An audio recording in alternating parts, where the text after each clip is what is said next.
कल कक्षा 10 में आपका लेसन चल रहा था निर्देशांक ज्यामिति का पहला भाग पूरा हो गया आपका। चलते हैं दूसरे भाग पे। तो दूसरे भाग में आपसे कह रहा है कि अंतर विभाजन और बाह्य विभाजन होता है। कोई दो बिंदु है, उसको कोई रेखा काटती है यम और यन के अनुपात में। तो याद रखिएगा अंतर विभाजन, ये फार्मूले हैं, आप याद रखेंगे, इसी पे लेसन है। अंतर विभाजन का निर्देशांक x, y होता है m1 x2 plus m2 x1 upon m1 plus m2, m1 y2 plus m2 y1 अपान m1 प्लस m2 होता है ये अंतर विभाजन। इसी तरह से इस लेसन में आपका मिलेगा बाह्य विभाजन। तो बाह्य विभाजन का सूत्र होता है x, y m1 x2 minus m2 x1 upon m1 minus m2, m1 y2 minus m2 y1 अपान m1 माइनस m2 बोलते हैं। कोई दो बिंदु हैं, उसके मध्य बिंदु का निर्देशांक होता है, मध्य बिंदु का निर्देशांक आप बोलते हैं x1 प्लस x2 अपान 2, y1 प्लस y2 अपान 2 बोलते हैं। चलिए इसी 3 पे, यह 3 फार्मूले आपके सामने हैं और 3 पे आपका ये लेसन शुरू होगा। तो चलिए पहले कुछ एग्जाम्पल दिए गए हैं उसको देख लेते हैं। चलिए पहले क्वेश्चन की बात करते हैं। तो पहले क्वेश्चन में आपको दिया गया कि निम्नलिखित बिंदुओं से खींचे जाने वाले रेखाखंड को दिए हुए अनुपात में अंतर विभाजित करने वाले बिंदु का निर्देशांक ज्ञात कीजिए। कह रहा कि यह दो बिंदु दे दिया, क्रमशः हम मान लेते हैं x1 y1, इसको x2 y2, अनुपात को m1 व m2। कह रहा है कि अंतर विभाजन हो रहा है। तो पहले हम सूत्र लिख लेते हैं अंतर विभाजन का होता क्या है। अभी हमने सूत्र बताया आपका कि अंतर विभाजन का सूत्र होता है x, y होता है m1 x2 plus m2 x1 m1 plus m2, m1 y2 m2 y1 अपान m1 प्लस m2। आप अब अगर रिजल्ट की बात करते हैं तो चलिए रखते हैं, सब कुछ आपको दिया गया है। यहाँ x, y m1 की जगह पे 2 है, x2 की जगह पे 8 है, m2 की जगह पे 3 है, x1 की जगह पे 3 है, m1 प्लस m2 तो 2 प्लस 3 लिख देंगे, m1 2, y2 की जगह पे 10 और m2 की जगह पे 3 और y1 की जगह पे 5 दिख रहा है और m1 प्लस m2 कर सकते हैं। अब आप इसको सॉल्व करना चाहते हैं तो ये हो गया 8 दूना के 16, तितली के 9 और ये हो गया 5, ये हो गया 20 धन 15 बटा में 5 कर लीजिए। 16 और 9 जोड़ते हैं तो 25 बटा में 5 और ये हो गया 35 बटा में 5 कर सकते हैं। यहाँ पे हो गया 5, 7, ये उसका अंतर विभाजन है। नोट कर लें। क्वेश्चन इसी का दूसरा भाग, उसके लिए भी हम x1 y1 और x2 y2 और m1 m2 मान लेते हैं। इसमें भी अंतर विभाजन पूछ रहा है तो ये अंतर विभाजन का सूत्र लिख लिया। लिखते हैं x, y बराबर m1 2, x2 -3, m2 3, x1 2, m1 plus m2, m1 2 y2 -4, m2 y1 अपान m1 प्लस m2। अब इसको सॉल्व करते हैं तो देखिए ऋण 6 धन 6 5, ऋण 8 धन 3 5, ऊपर 0 में किसी भी चीज़ से भाग देंगे 0, ऋण 5 में 5 से भाग दिया ऋण 1। तो ये है इसका अंतर विभाजन का रिजल्ट। नोट कर लें। चलिए चलते हैं क्वेश्चन नंबर 2 पे। पढ़ते हैं बिंदुओं ऋण 8, 13 और कह रहा है कि x, 7, यह दो बिंदु दे दिया से जाने वाली रेखाखंड का मध्य बिंदु। कह रहा है कि मध्य बिंदु दिया गया है आपके पास कि इसका मध्य बिंदु 4, 10 है। तो कह रहा है x का मान क्या होगा। दो बिंदु हैं तो x1 y1 x2 y2, मध्य बिंदु को आप x, y मानते हैं, ठीक ना। तो हमारे पास सूत्र होता है, आपने अभी सूत्र लिखा भी है कि मध्य बिंदु x, y बराबर x1 प्लस x2 अपान 2, y1 प्लस y2 अपान 2 होता है। तो मध्य बिंदु दिया गया है, कितना है तो आपने कहा 4, 10 रख लीजिए। यहाँ x1 -8, x2 x/2 y1 plus y2/2 कर लीजिए, तो 4, 10 हो गया। ये x माइनस 8/2 और 20/2 यानी 10, तो x वाले का तुलना कर लीजिए, तो 4 is equal to x minus upon 2। फिर ये गुणा कर लेते हैं, तो 8 बराबर x ऋण 8, तो x बराबर 8 इधर जाएगा, 8 8 16 हो गया। ये है इसका आंसर, नोट कर लें। चलिए क्वेश्चन नंबर 3 की बात करते हैं। तो नाम दे दिया कि यह A हो गया, ये B हो गया। इसको 3 भागों में बांटा गया, तो 1 2 समान 3 भागों में बांटा गया, तो नाम दे दिया P और Q। तो कहता है P का निर्देशांक Q का निर्देशांक बताइए। एक छोटा सा ट्रिक अगर आप ध्यान दें, समान भाग का मतलब अगर ये एक भाग है तो ये भी एक भाग हो, एक यानी तीनों भाग बराबर हैं, तो एक एक का रेशियो मान दिया। अब कहता है P का निर्देशांक, और ये 3 जो दोनों बिंदु हैं वो अंतर विभाजन पे हैं, ठीक ना।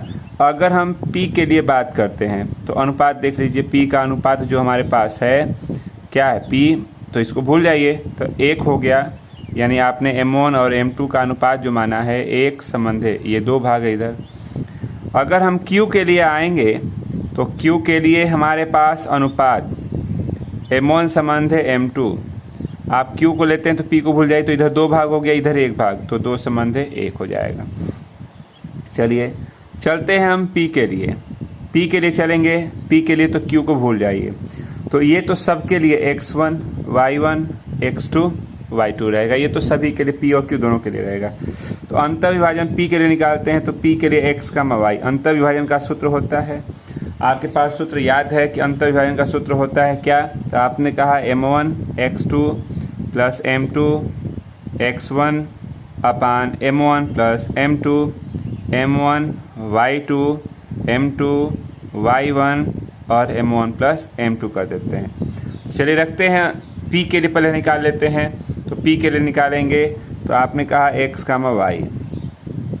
m1 P के लिए आप देखिए, m1 1, x2 हमारे पास देखा -3, m2 2, x1 1, m1 plus m2, m1 y2 plus m2 y1 अपान m1 प्लस m2।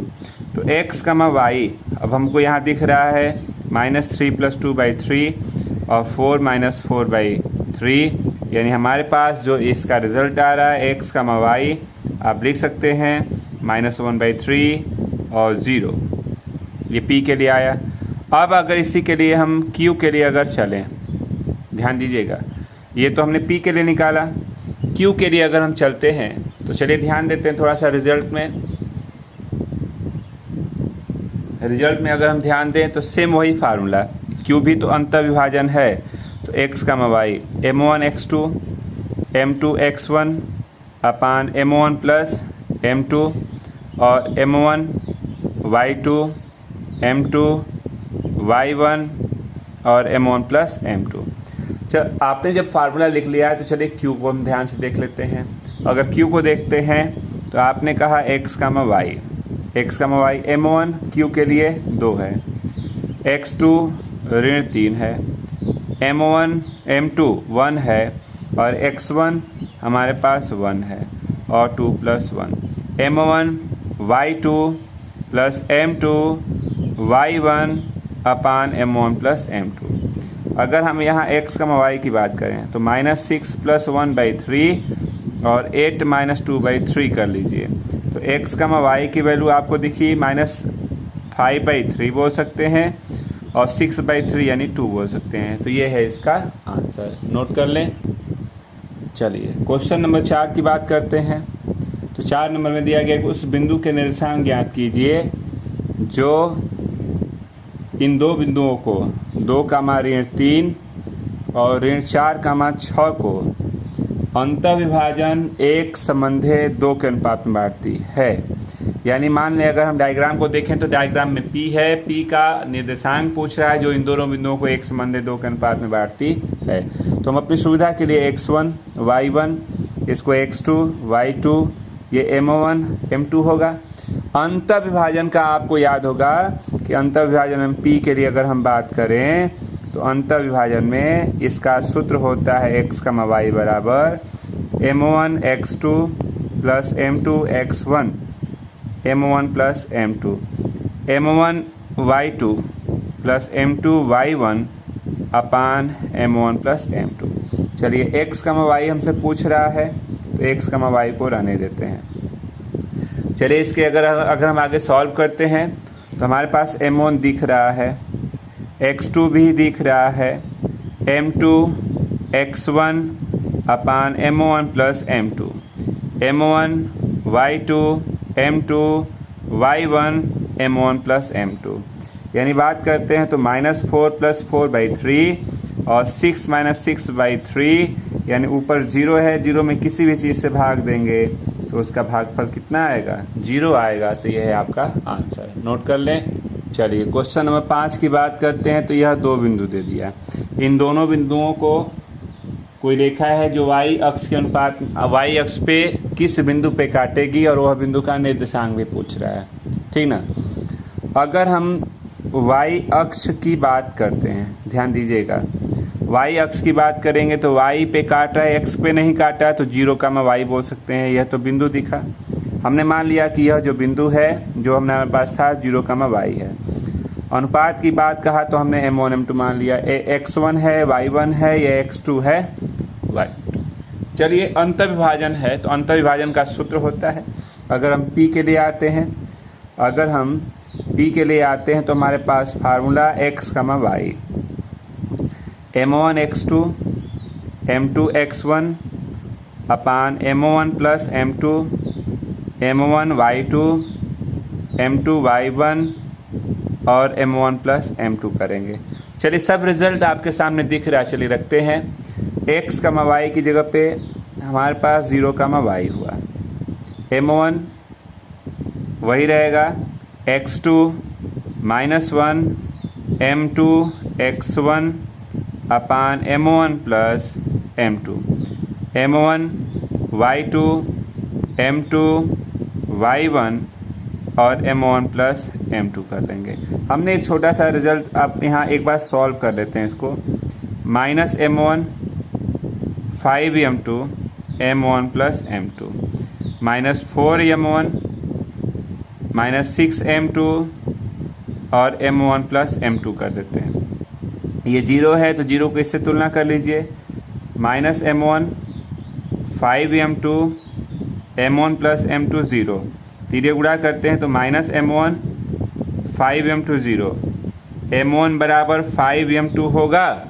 अगर हम इसको व्यवस्थित थोड़ा सा करें तो हमने कहा m1 m2 को यहाँ नीचे लाइए, तो m1 अपान m2 5/1, यानी m1 संबंध है m2, 5:1 कर सकते हैं, एक आंसर।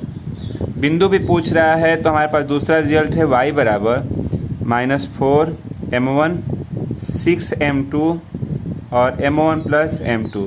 तो y is equal to m1 की जगह 5 रखिए, 4 गुणते 5, 6 गुणते 1 और 5 धन 1, यानी y बराबर -20 -6 26/6, y का मान -13/3 लिख सकते हैं। अब इसमें एक और भाग पूछा था, आप अगर ध्यान दें, बिंदु भी बता दीजिए। तो आपने कहा कि हमारे पास बिंदु माना गया था, यही ना, बिंदु माना गया था कितना? 0, y, तो 0 और y का मान अभी निकाला, -13/3।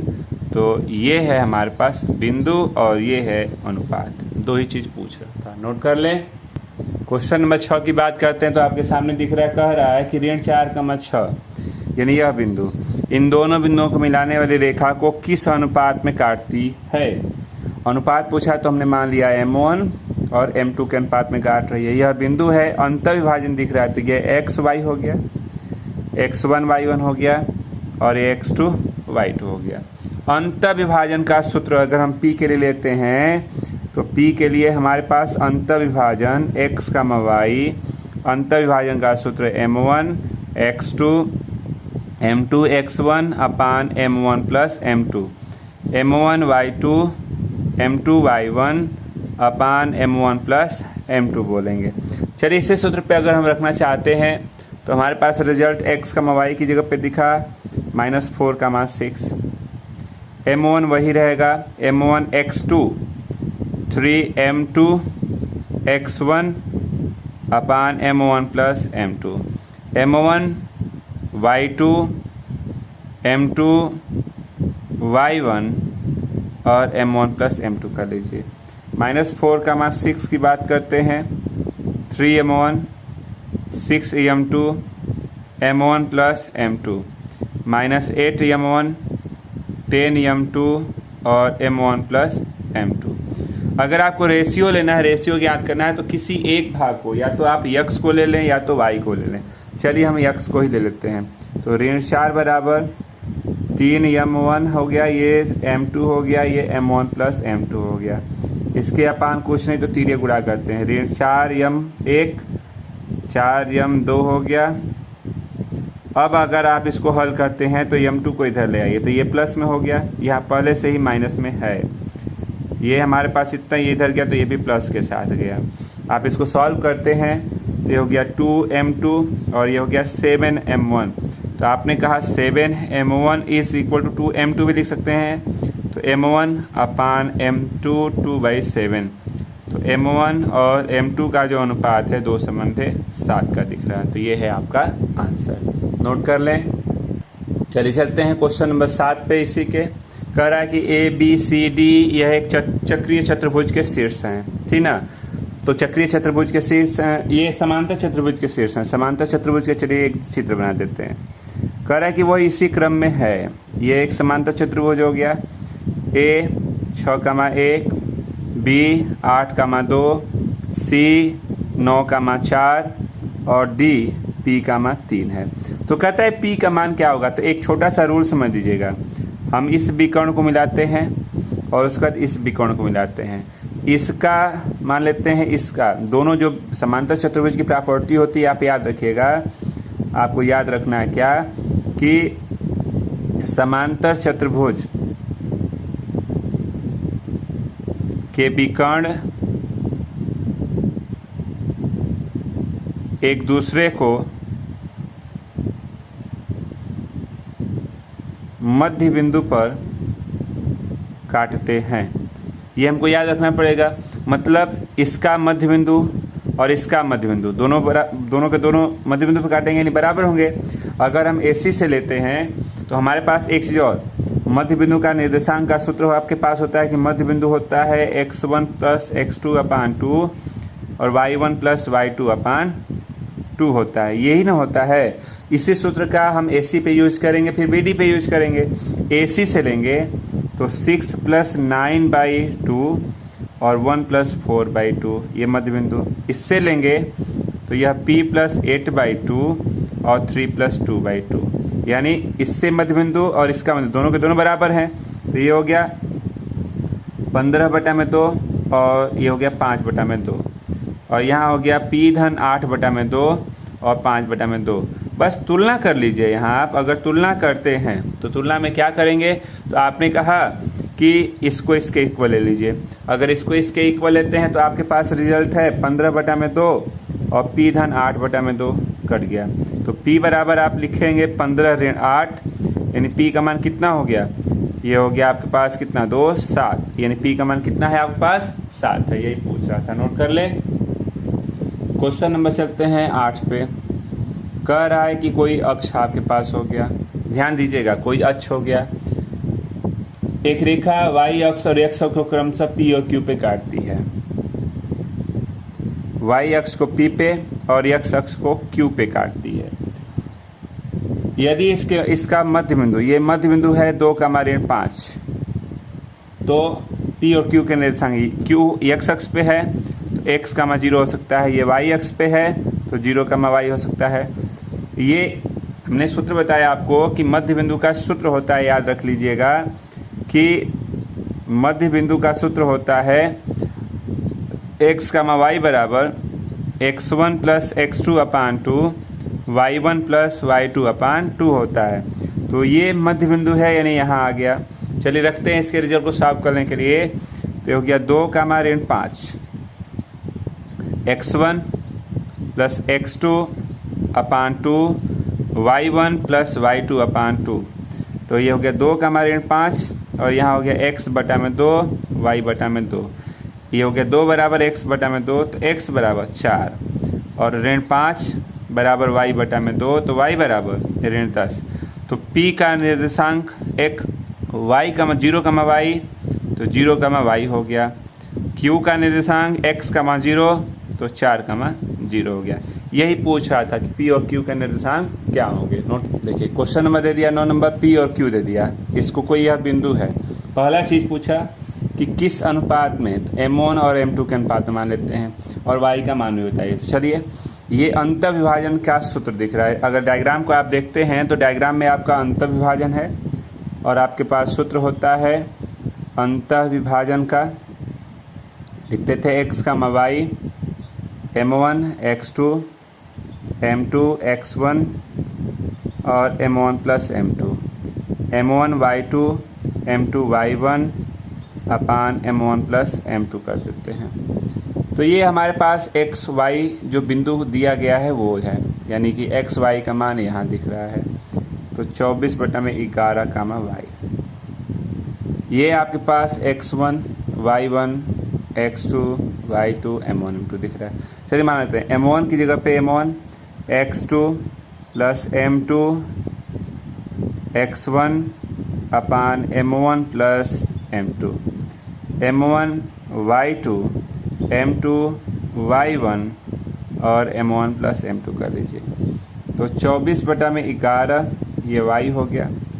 यहाँ 3M1 2M2 M1 plus M2, 7M1 2M2 और M1 प्लस M2। पहला पहले के इक्वल लेते हैं, 24/11 3 2 M1 धन M2। अगर हम इसका तिर्यक गुणा करते हैं तो चलिए व्यवस्थित कर लेते हैं। तो इधर करते हैं तो ये हो गया 33 और 22, इधर करते हैं 24 24, ये हो गया 33 M1, इधर आएगा 24 M1, 24 M2, ये भी आया तो 22 M2 हो गया। घटा लीजिए तो ये 6 3 9 और ये घटा दिया 2, M1 अपान M2 2/9, यानी हम इसको M1 संबंध है M2 2 संबंध है 9 बोल सकते हैं। एक आंसर। अब कहता है कि जब रेशियो आ गया है तो एक भाग और इसमें आपसे पूछा कौन सा, चलिए ध्यान देते हैं क्या पूछ रहा है। y का मान, तो y बराबर यह इसके बराबर होगा, तो 7 M1 है 2 और M1 प्लस M2। चलिए M1 की जगह पे 2 रखिए, M2 की जगह पे 9 2 धन 9, y बराबर 14 18 और ये हो गया 11, तो ऋण 4/11, ये y का मान हो गया। तो आप देख रहे हैं कि ये आपका एग्जाम्पल जो है वो समाप्त हो गया और कल इसकी प्रश्नावली 7B शुरू की जाएगी। तो आज के लिए बस इतना ही रहने दें।